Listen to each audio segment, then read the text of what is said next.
Welcome back to another episode of Entrepreneurial Athlete Podcast. This is a show where former and current athletes learn how to dominate the game, right, of business, just like you did in sports. I am your host, Phylesha, and I'm a former Division One basketball player turned business owner, where I specialize in helping other business owners save time and increase revenue with tailored marketing strategies.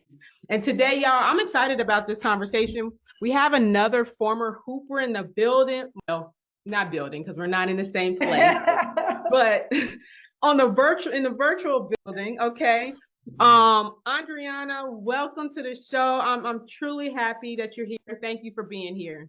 Thank you for having me, Phylesha. Excited to be here. Yeah, for sure. Okay, well, I always kick it off with a question. Okay, so let's start it off, right? So when you think back on your time as being an athlete, right? What's one lesson or mindset shift from sports that you still apply in business today? Yeah, I would have to say like the importance of resilience. Like in sports, you learn to push through setbacks, whether that be injuries, things that come up in your personal life that can affect the game. But we're, just adapting those challenges and just keep moving forward. And I have to say those same lessons have been really crucial. And I've applied in my personal and entrepreneurial journey as well. The ability to just stay focused and keep fighting no matter what is something I carry with me every day since my sporting career ended. For sure. And, I'm really interested in hearing some of those stories when you were an athlete, and really kind of what helped you or what made you, right, be more resilient. So, as we think back, right, you play basketball. When did you start playing basketball? Yeah, so it's actually like soccer was my main sport, and basketball. I have to say I started playing when I was, I believe, in sixth grade.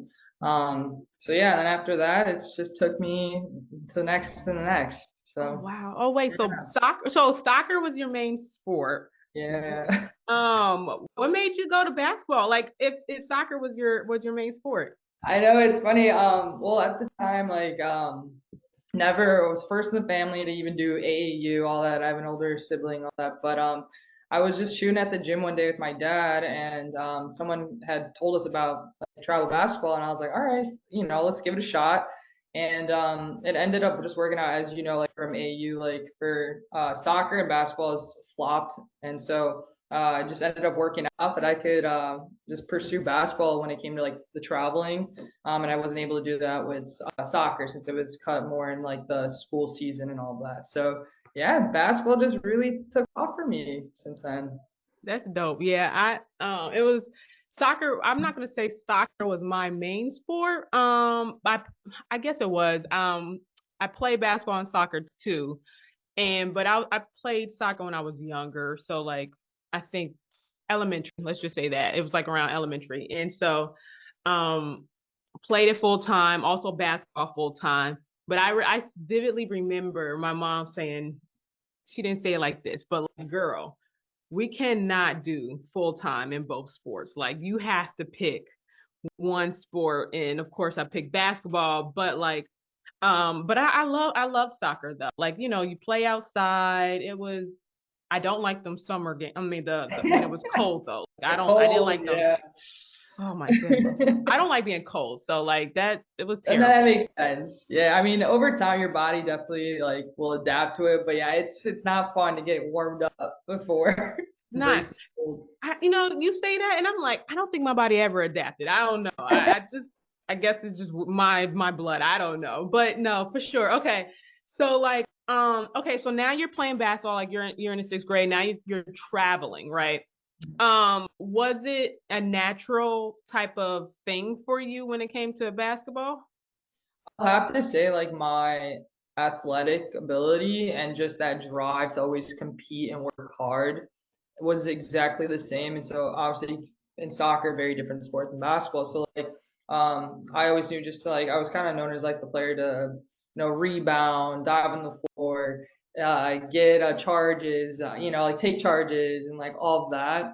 And so, over time is when I had to learn, like, the skill work, and then it came to, like, dribbling and, like, your outside game, inside game, shooting, which is pretty fairly, I caught on what the practice and repetition, but I'll have to say when it came to like the heart and all of that and the mindset, that was still there. But it had to, of course, like adapt and learn a whole new skill playing the sport. So Yeah, it's funny when you said that you were like the hustler, right? Like you getting mhm. all the balls, the rebounds and that. I had like an impulsive thought where it was like I hated playing people like you. Like girl, chill. Like I just I need a break, right? Like you remind me of like Stephen Curry. Like he just runs around a lot, right? Trying to get his shot up, going around picks and things like that. And I just remember like, as you're tired. Conditioning was never like my strong suit. So I'll admit that.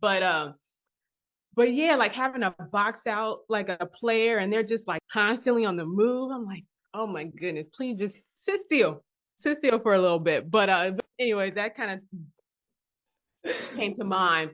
But it seemed like though you worked at it, right? You saw maybe a little bit of where you can improve and you took the time and built that skill, right? So how was it as you're going into like high school? How was that journey for you? Were you highly recruited? Were you not as highly recruited? Like take us through like your high school experience. Hey, just real quick, I know you're watching the episode, but I wanted to talk to you a little bit.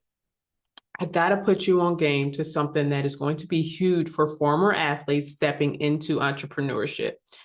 If you're a former athlete, you're looking to build or scale your business, you need to be in my school community.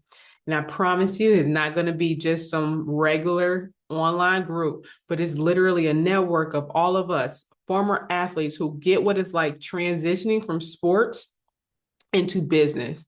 And what that group is going to be called Entrepreneurial Athlete. And I promise we know, right? We know what it's like in sports, right? You have teammates and you can level up together. And that's exactly what this community is going to be about. And so inside, you'll find some great stuff, networking opportunities with other athletes. You get expert insights, not only from myself, but from the great podcast guests that you are watching. You also get collaboration opportunities. It could be for building your brand or even getting some type of referrals or anything like that to grow your business.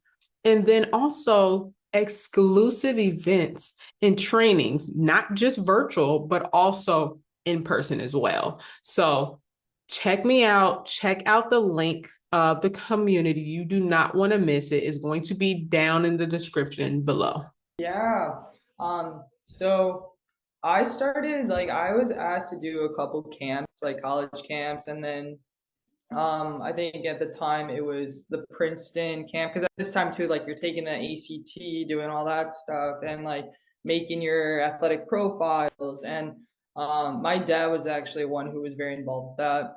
I didn't even think of doing that, but I think as we were around like the AAU like community, like learning more how to do that and leverage your platform was kind of his strong suit. And so we did that, and then the highlight videos, and all of a sudden, like, yeah, I just got like invitations expressing like about the women's basketball and things like that. And of course, like as a kid, like you see in these schools, you're like, oh, that's awesome, especially when you never even thought of playing like a sport in college. Yep. And so I thought it was really neat. And yeah, I did the Princeton basketball camp was the first one. And of course at the time, like there's no way I'm at to score perfect ACT and all this stuff. But the experience was really cool, even just going there and traveling, meeting girls from like all over was so unique. And that's what really was what I took away most from it. Like, whether or not I went there was fine. But the people you met along the way and just like traveling, like I went to Loyola, um, UNC, like a lot of the bigger schools, and it was all fine and everything, but I did end up staying at a smaller school, NAI D1, local, and all of that. But I would say it was really neat just to be exposed to a different world when it came to recruiting. Yeah, I would agree with the exposure. I think I never had anyone in my family play like a college sport.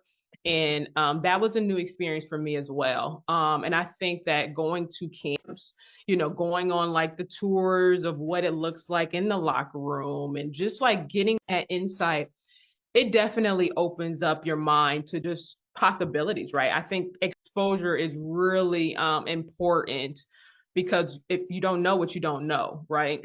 Yeah. And so it definitely opened up my mind to wow, like I can play. Like, this is what it looks like to like play at this level. Like, it for me it motivated me. I don't know if it kind of motivated you.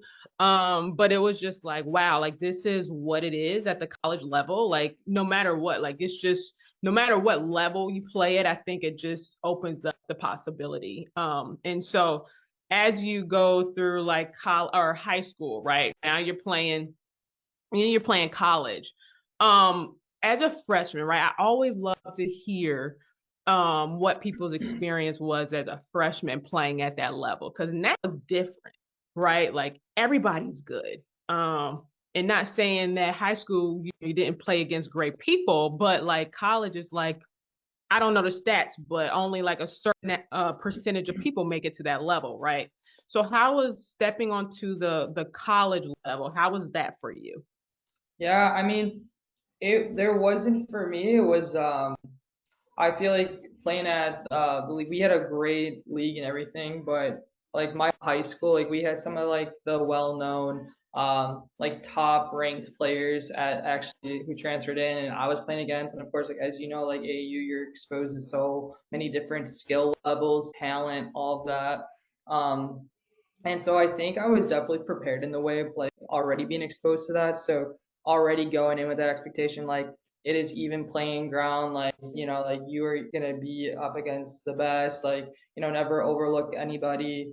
Just always have to work hard, and and so I kind of already went in that. So the transition, like mentally, wasn't um that tough for me, but I will say, like, I played like down low my whole life. So knowing that I was even going to be playing like against bigger girls, like learning different tactics for like rebounding, getting on them, and all of that was something I really made sure to work on.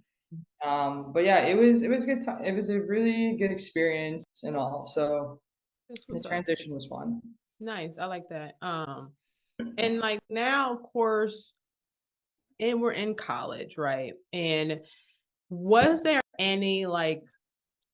uh any adjustment that you had to make in college, right? Because now you're playing your sport, but now you're also balancing a lot. Like you're balancing your schooling. You are also wanting to enjoy yourself in college. And so you're wanting to make friends, but then also you are growing as an individual. Like, was there anything like that you can remember where you had to either grow in some area or just like learn a different skill so that you can adjust and adapt to the your season in life? hmm Yeah, absolutely. Well, first and foremost, I would say like that a mental shift was really big for me. Because coming in like knowing that the resilience is huge. I suffered actually a couple injuries early on, which was really tough for me because of course like when you're about to start your college career, you're so excited, you have all these like dreams, what you want to achieve, what you goals, and so to be put off by that for a bit with an injury was really tough.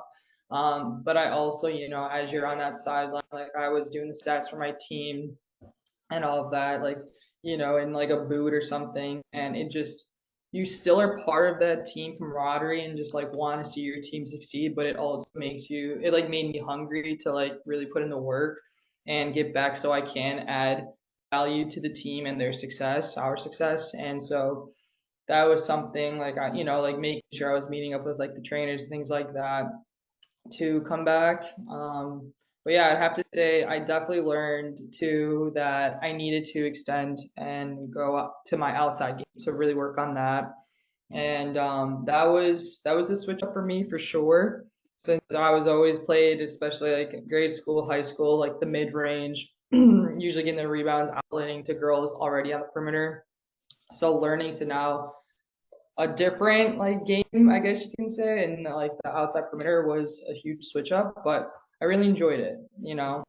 Yeah, I would agree. Like, I know for me, that time management skill like was a huge thing, because it was tough, right? Where it's like our schedule, I don't know if you had the similar schedule, but like my schedule where, we had 5 a.m. workouts, do that for an hour, sometimes two, right? Then you have 8 a.m. classes and you do that for whatever amount of time.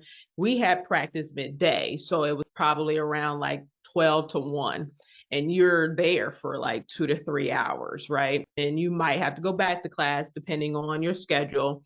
And then you have tutoring. So like from just this 4 to like 5 or 6, right? That's all either a class or tutoring.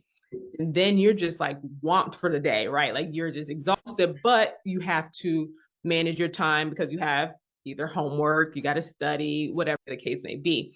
And definitely remember just having to navigate all that. I never, high school, I didn't really have that structure. I didn't necessarily need it. But college, it was very structured, and I learned very quickly on when I need to, eat, when I should like really do what I need to do to excel in also school too.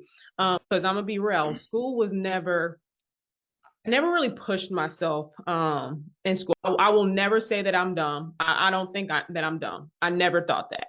But I just never pushed myself. It was always basketball, and I just skated in the books, like average SAT, average, and my schooling. I was okay with getting C's. But I wanted to do better in college. And so I strive for like a 3.0 and higher.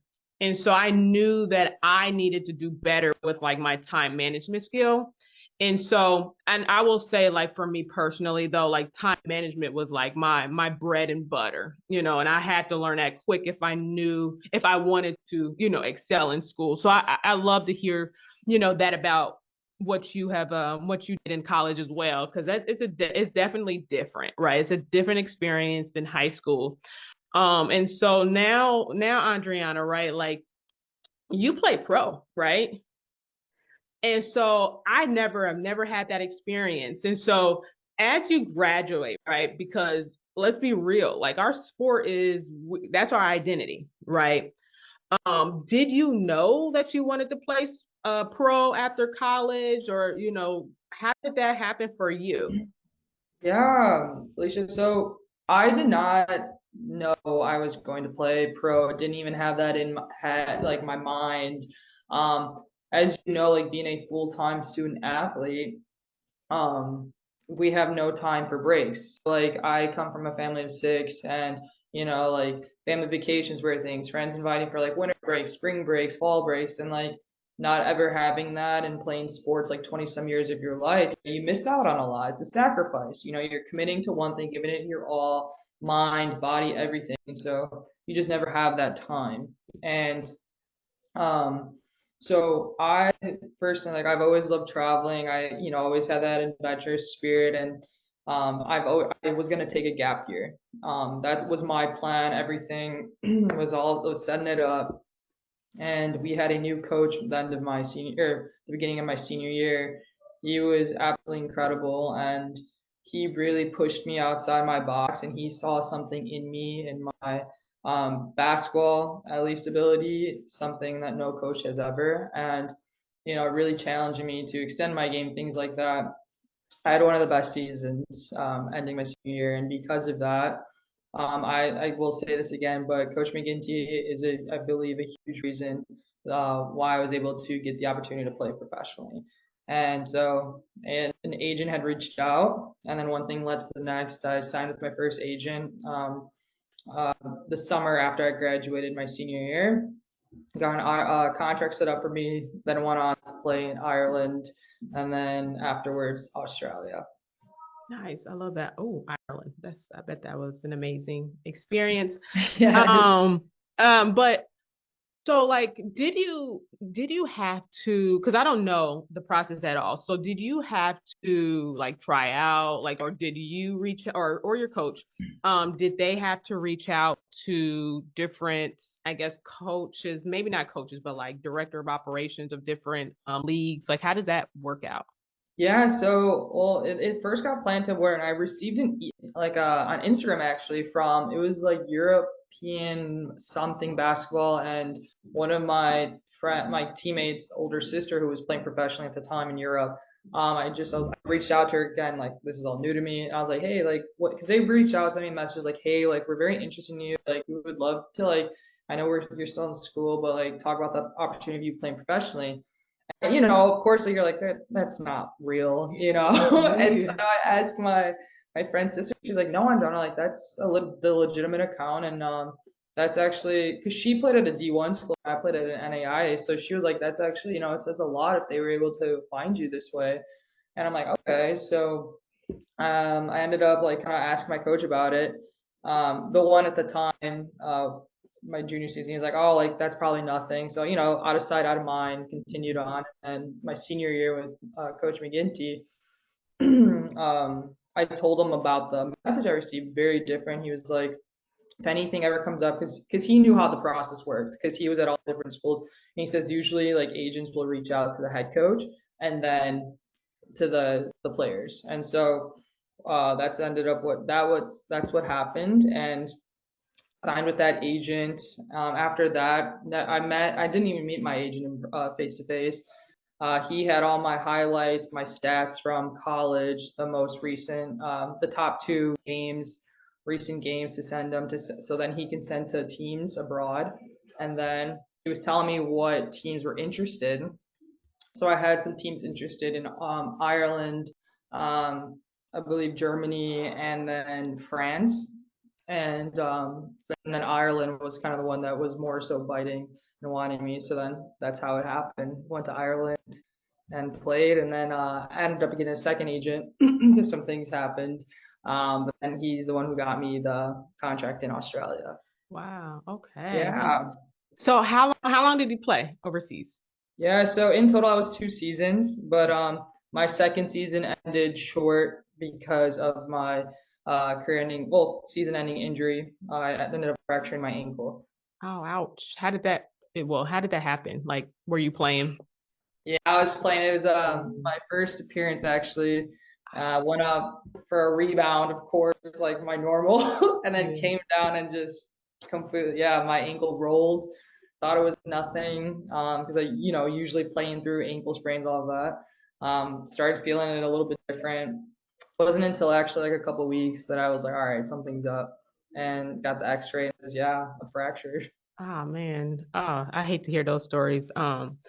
About career ending type of injuries, but like how did that, I'm sure mentally you had to really do some self-reflection, right? Like you had to really, dig deep because I'm sure you wanted to play longer than two seasons.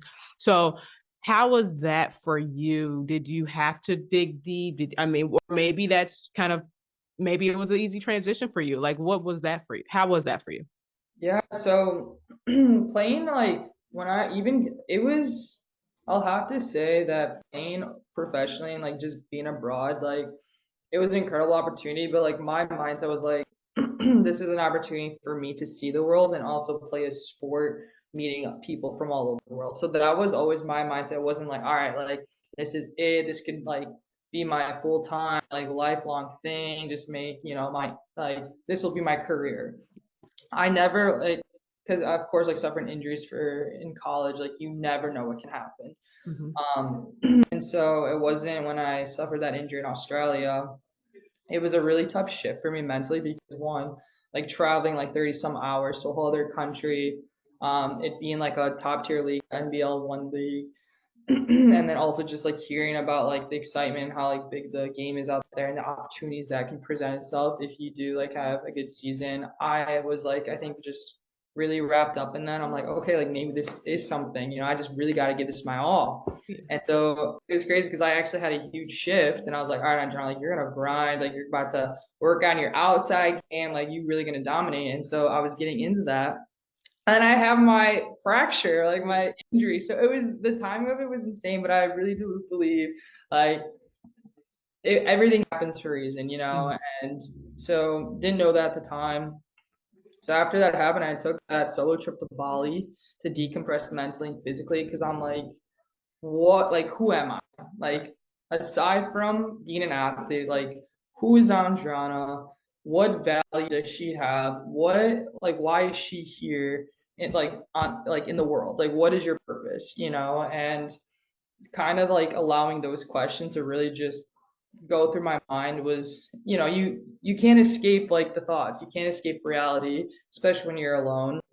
And so it just, constantly just thinking about that, I always like knew like, helping people was a big thing and all of that. So I think it was more so I love sports. I think my transition was a bit different than others because like I loved sports. I loved competing.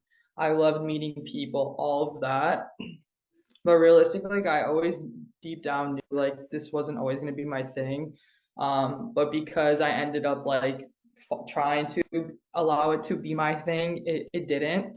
And so like, then one thing led the next. And so yeah, now it's just more of like finding that community like of people who understand that transition is not easy, especially when you've been attached to that athletic identity for so long. 100%. I think community is so important. And in that, people say, oh, I need all these people. Doesn't necessarily need to be all these people, but like definitely some like go to whatever. I'm just going to throw out some numbers here, but like 1 to like 5 people, right? That can relate to what you're going through. And you can just kind of be able to have a safe space, right? Because that transition is not easy. It really is not. And it's very tough. I know for me, like I threw myself into just working because I was so driven to figure out what I was good at outside of basketball. Like what is Phylesha good at? Like I know basketball, like that I can coach. This is just my story, right? Nothing wrong with people wanting to coach, right, in their sport.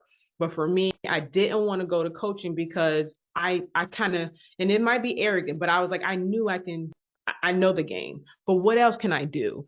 I kind of wanted to detach myself from basketball just because I did not have a great experience in college at the time. And so I just was like, well, I need to figure this out. And so I went into 9 to 5 and I just was like, I'm going to figure it out.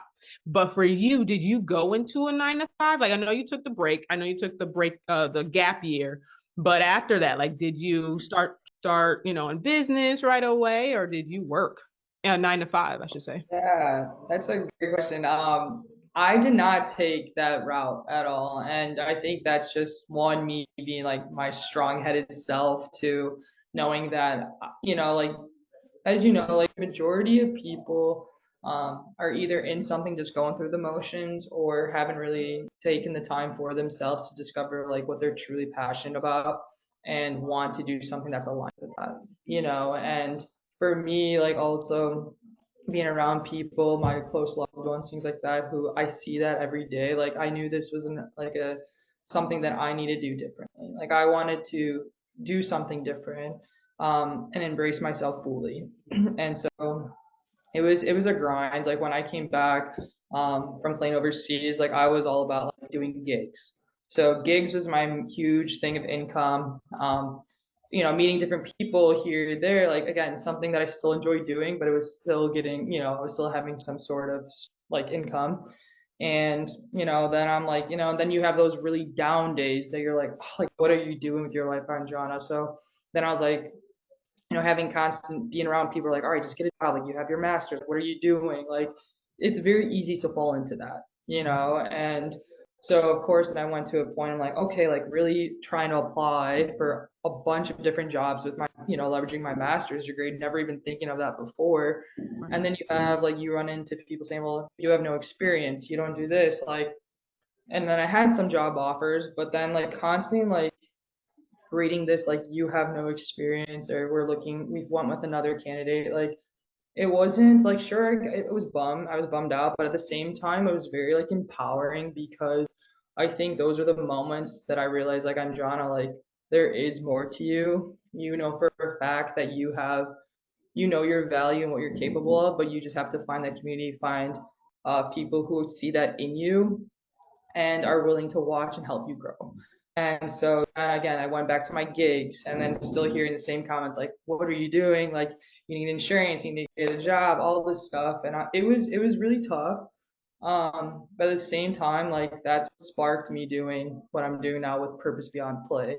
Because if I don't do this, sure, people can do something similar, but like, I have the vision, I went through it myself. And not only that, but like, it really takes people who can connect and see things on like a deeper level, and have like that and understand the value of others. Like, sure, we're not all the same, but yeah, we're going to feel, our journeys.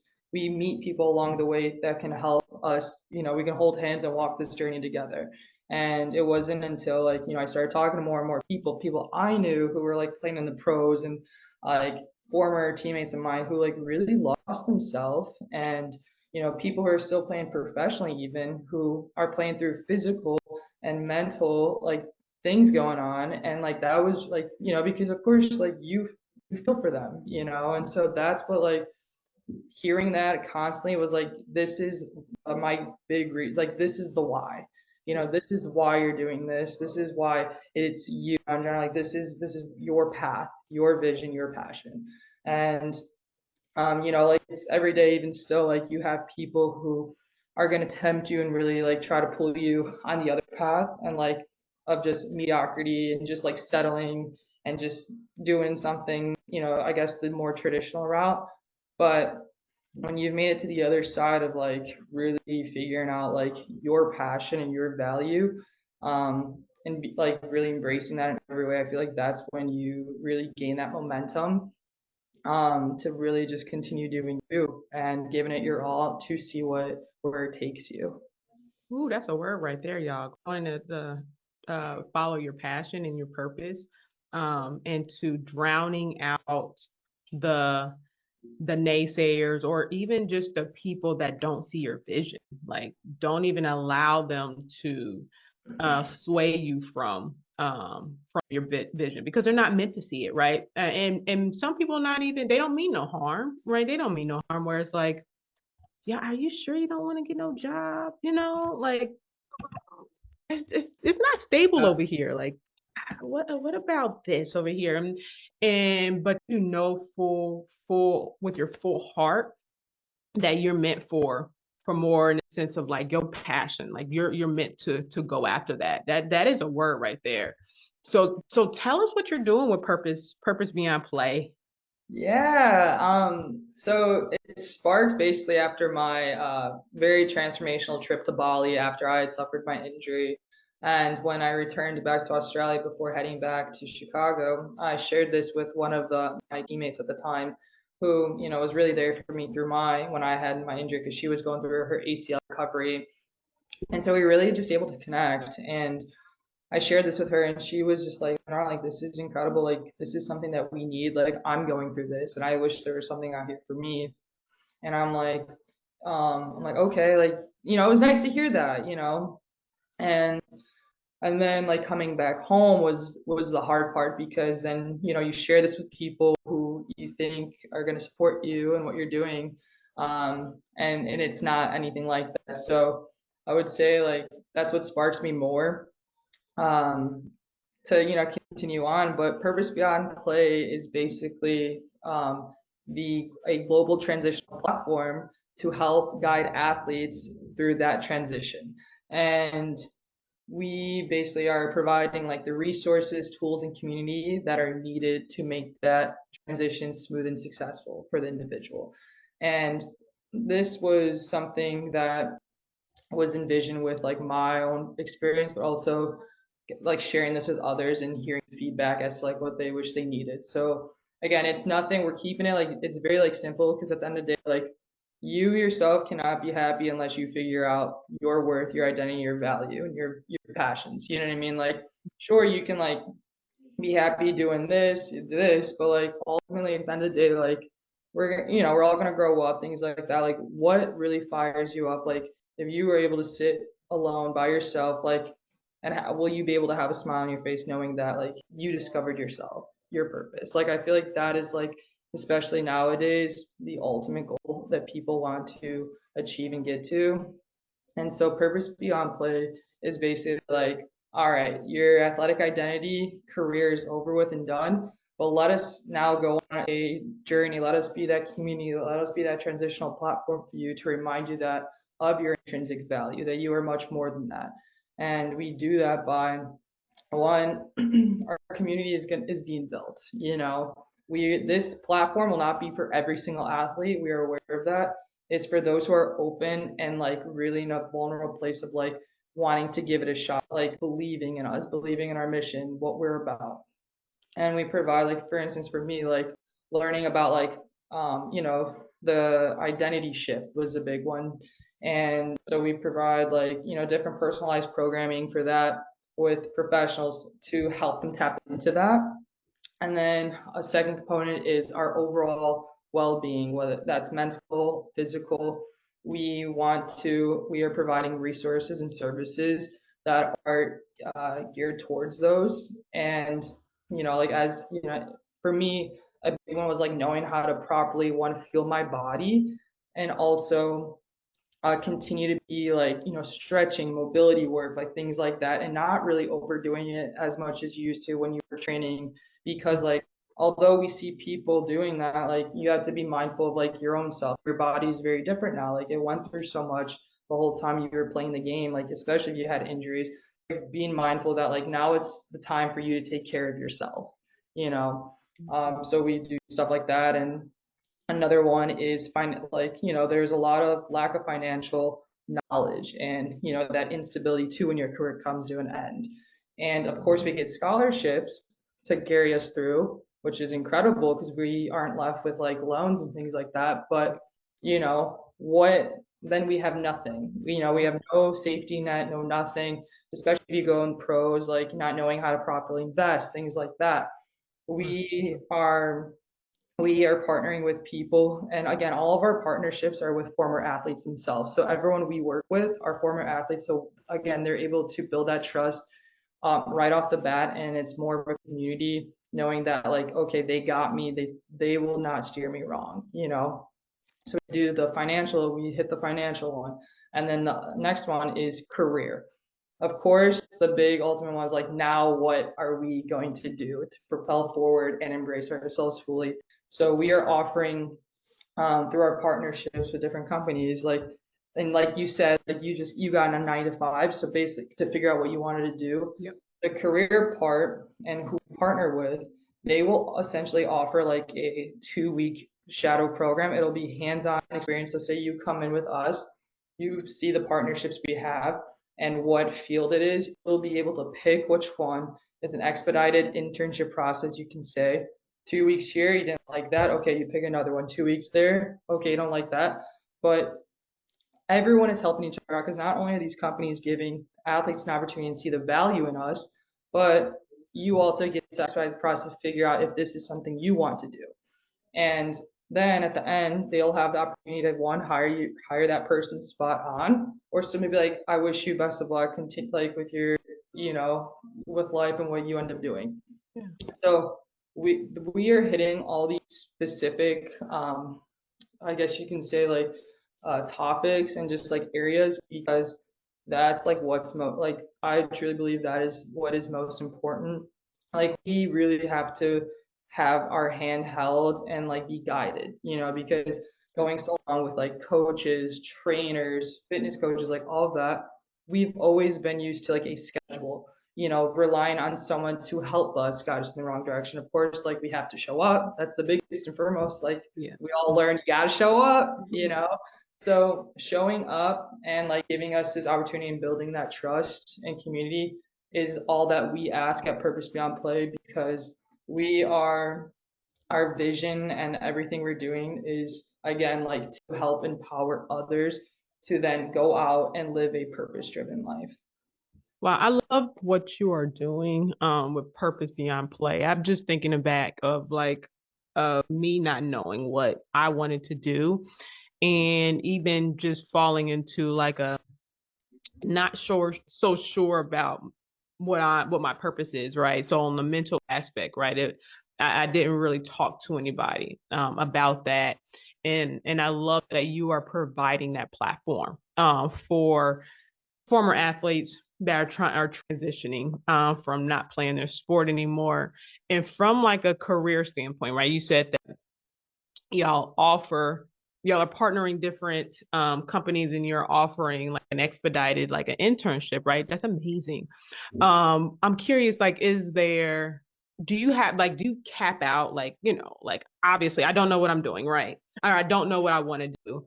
And let's just say you have like, sales or goodness, I'm trying to think of like operations. Like I'm just trying to think of different things to try out. Of course, yeah. Do you like say, okay, like athlete, here you have like this list of things you can try out. If you don't, you try sales. If you don't like it, go to the next thing. Do you cap it out? Like how many people can try different things, or, how does what's that like? Yeah, no, of course, it'll be different for usually every company we partner with, but essentially it is to everyone's journey is different. Everyone's journey is gonna happen at different times, and so for like the person who is let's say like you come on, you have no idea, you're trying to figure out all these different things. There's no cap limit for you of how many expedited internships, I guess you can say, you're willing to do. That there's no limit.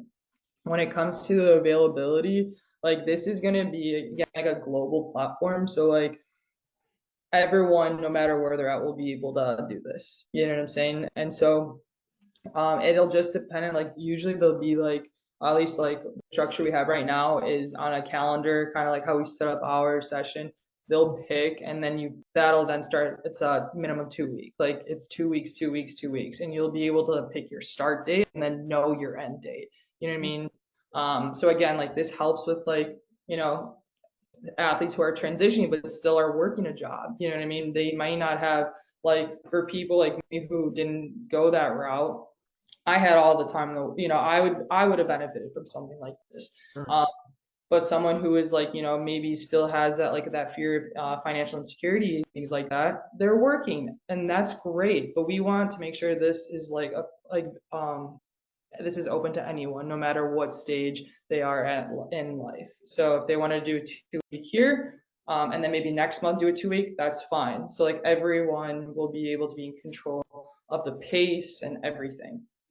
Yeah, I don't know, y'all listeners. I don't know how big y'all are seeing it. Like this is huge because us athletes, like some of us don't even get the opportunity to do internships. I know for me personally, I never had that opportunity, And so when I graduated, it's like I don't know how to work. I mean, honestly, I didn't necessarily need a job or have to work when I was younger. My mom said focus on playing, right? And that's exactly what I did. Well, I did actually, let me back up. I did actually work for Cutco one summer. Yep, I did. So that was like my only work experience. And I think I lasted for like maybe like 3 weeks, like, cause that was the only time I had at home, right? It was like, I was only home for a short amount of time and I had to go back to school like during the summer. But anyways, back to Purpose Beyond Play of what you're doing, because that's huge. So I love that. I love what you're doing. And so, Andriana, like give us some like tips. Like, what are you doing? Like, you're located, of course, you're in Chicago, correct? And so, like, how are you getting this out there, right? Like, this is huge. Like, do you do events, or are you doing things online? I appreciate that. Yeah, it's for someone like you say, like athletes just having that drive to, not really being patient, just want to move on to the next and just give it their all. Like that's kind of how I haven't changed that about me. And so, like when I first started this, I had to really ask for like, okay, how do you even start a business? Like, how do you even do this? Like, I had no idea. I'm a first gen entrepreneur. And so this was things I had to, learn myself. And my partner has been a huge help in this. Like, she has a couple nonprofits and things like that that she's been very involved in, who has been a tremendous like support and resource for me and Purpose Beyond Play. So kind of getting advice and being pointed in the right direction was very helpful. But to be honest, like with all of this, of course, like in the beginning, I tried to like get my business model set up and structure. And then I've learned, okay, like hold up, like this is actually a lot to be doing yourself. Like this is really going to take time. Like you have to be patient, Andriana. Like it will get there, but you have to take your time with it because, like I don't want to just rush into this and like launch it and then it not being what it should be just because I was the impatient one. So it all started like part of what we're offering is for those who have the time to do so and want to travel abroad. Because again, like that was a really big thing for me. And I wanted to implement that and give others an opportunity to do so. So we are offering like an international self-discovery trip. And what that does is we'll have a week program, which is like catered toward the individual, putting them like on a self-discovery of like who they are, all of that. And at the end, we then will put on a clinic for kids. And so, of course, like we just actually put our first one on in Bali, Indonesia. So it was a full circle moment. We did that in November. I actually had my partner and then one of my former teammates from Australia, who I told you I shared my idea with her at the time. They both took the time to come put it on. So it was just us three. And it's just incredible because, although like during that like transition point, like of just feeling like there's like, nothing left to you, I thought it's really important to incorporate that with this self-discovery because you're bridging that gap. Essentially we are passing our light, and not only that, but we are passing a light in like around the world, because no matter what part of the world we're from, like, we all are humans, we all have a heart, like, and just reminding that we are stronger together, you know. And so at the end, we put on a clinic that short incorporates a little bit of the sports and all. Like we did some drills with the kids, but we provided the kids with like journals because journaling is huge. I never like I'd hear about people journaling, but I started doing that. I'm like, wow, like it's actually really nice to like write down things, and really just check in with yourself, especially when you are so busy and caught up, have a family, things like that.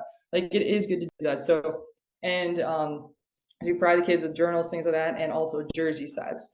And later down the line, we want to, do like other equipment, things like that for like wherever they are. Because again, like we want to like bridge that gap of resources in like underserved communities.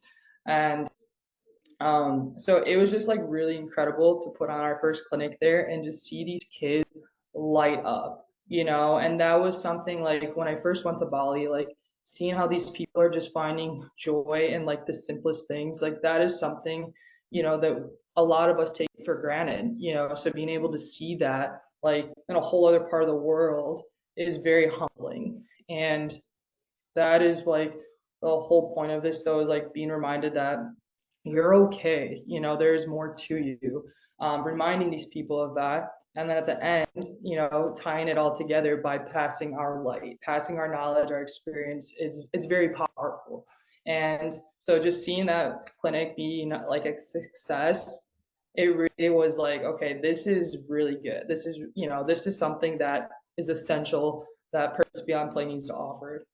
And so now like that was like the first thing we launched, which was like a big thing. And I just planned it myself. Like I met some people in Bali.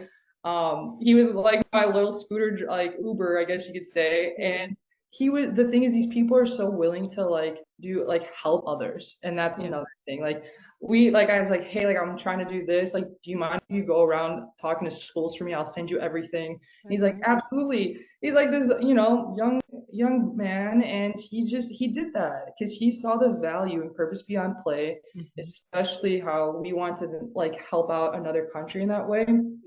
He got a school planned, everything. I talked to some coaches. It was all set up. People and like, you ask people like how to do this, you will take much longer if you just wait to hear back from people. Bless you. So I was just like, you know what, take it upon yourself, figure it out, you'll do it, you'll get it done, you'll learn. You might bump into some things along the way, but you'll always learn, and you're capable of it if you just take action. So yeah, so that was like the big thing. And then I think people started taking Purpose Beyond Play a little bit more serious after that. And more people reached out like, this isn't like, what are you doing? So we're on social media, just got a LinkedIn, and then our next thing, which I'm also a real estate agent. I started that too, but that's more so because I wanted to take on the knowledge and all that for my family, my friends, and really like help them and empower them through real estate. Like just owning it yourself, like whatever it may be. Like I knew I always was going to do that one day, so I just wanted to take it upon myself to also help others. Whether that be people. I'm also Hispanic, so helping like the Hispanic community, the community I grew up in, things like that. So anyways, I met a man through real estate, and he ended up being the honorary consul general in like Africa. And we started talking, and basically one thing led to next. So our next thing that we're working on in May is the first ever sports and unity showcase put on by Purpose Beyond Play, which is again aligned with our mission, our value, like everything. And it will kick off this year's Africa Day in Chicago. And so we are bringing in two national teams, the men's team from Comoros and Guatemala, and Purpose Beyond Play will also be having their own team of local Chicagoland pros, and being just basically coming together. It's much more than a sporting event. It's just to remind people that there is a greater purpose behind this, that we are all here gathered today to kick off this celebration of Africa's success, their contributions, things like that. And then so everyone can also enjoy a game between, 2 or 3 teams, and also just come together, have a good time. And so this is like something too that is building momentum, because, I just got received a couple weeks ago from the chairman of the Basketball Federation of Comoros, their acceptance, and they'll be flying out. And then, I'm about to talk with some other people, and more of like the political side, I guess you can say, who also see the value in this, like sports uniting cultures, sports uniting people. And that is what like we are about at Purpose Beyond Play. So I think it's just going to take some time, but we are absolutely like making steps in the right direction so people can understand more and more what we are truly about. Because this has like, I know there are a lot of things that are for athletes and like to help them transition, but like this is something that, kind of forgets about the jersey and everything else. But hey, we're here for you.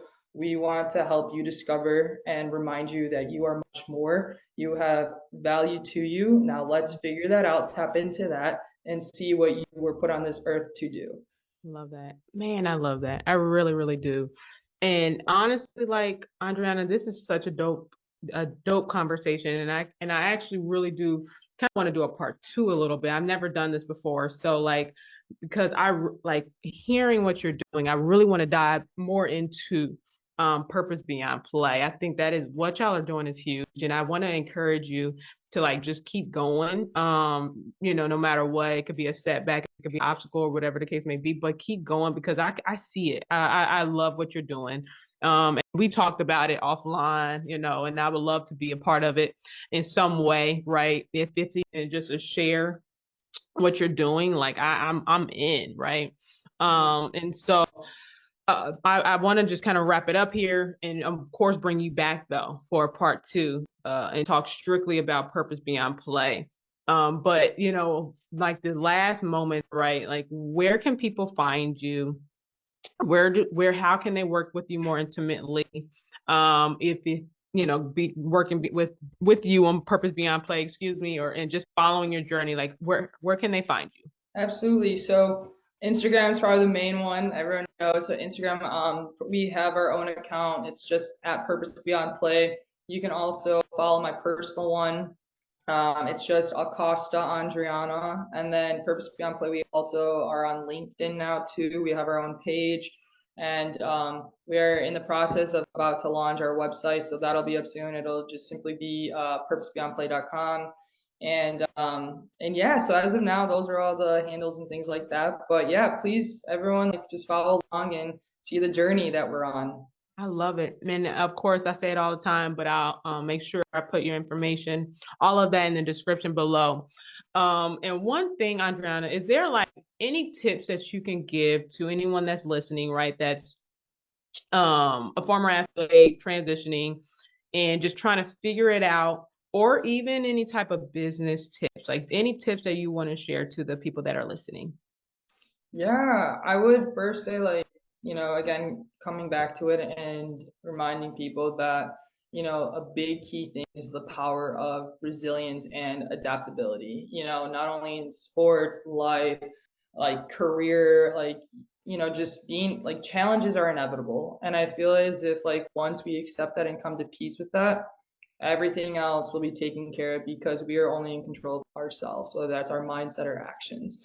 And it's just a strategy that I've also embraced is, setting clear intentional goals, but then, allowing flexibility in how you achieve them, because life's always going to happen. You don't want to ever be too hard on yourself, but long as you have that clear intention and vision, you will be good.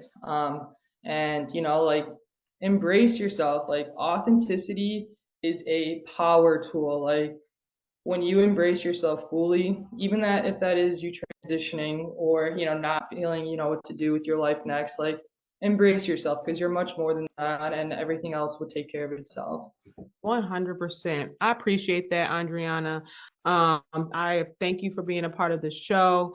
And for the people that are listening, right, if you got any value from this episode, make sure to subscribe, share it with another former athlete turned entrepreneur. Make sure you comment down below, right? Because this helps us keep the conversation going. It helps more athletes make that transition more smoothly. Okay. So again, thanks again for rocking with us, and I'll catch you in the next episode. Thanks, Phylesha. Thank you.